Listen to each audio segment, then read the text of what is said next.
Some love stories are loud. They're filled with grand gestures, stolen kisses, and fearless confessions. But some love stories are quiet. They live in lingering glances, in almost text messages, in words typed, then deleted. This is a story about love that was never spoken. About two hearts that felt everything, but said nothing.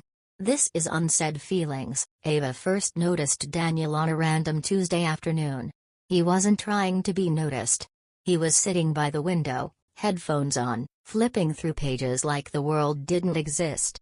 But to her, he was the only thing that did. She told herself it was nothing. Just curiosity. Just coincidence. Until coincidence kept happening. They started sitting at the same table, sharing quiet smiles, passing each other notes about assignments.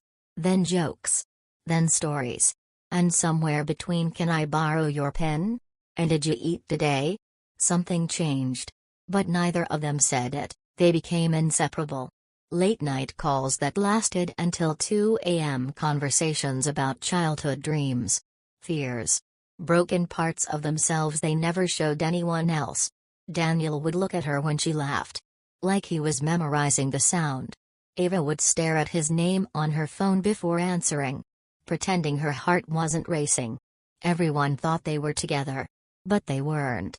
Because every time the moment came close, every time the air grew heavy and silence begged for honesty, fear stepped in. What if I ruin this?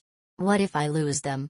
So instead of saying "I think I'm falling for you," they said, "You're my best friend." And the words hurt more each time. Then life happened. Daniel got a job offer in another city. It was everything he had worked for. Everything he deserved. Ava smiled when he told her, "I'm so proud of you."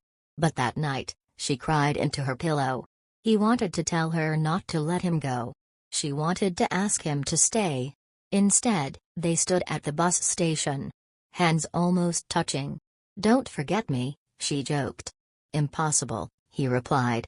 The hug lasted 2 seconds longer than it should have. And just like that, the words they never said followed him onto that bus. Years passed. Different cities. Different lives. Different people. Until one evening, fate placed them in the same room again. A mutual friend's wedding. Ava saw him first. He looked older. Stronger. But his eyes were the same. Daniel turned. And there she was. Time didn't rewind. It paused. They talked like no time had passed. Laughed like they used to. But now there were rings on fingers. Responsibilities. Boundaries. And between them stood the ghosts of everything they never said. When the slow music started playing, their eyes locked for just a second too long. He almost said it. She almost did too. But almost was the story of their love.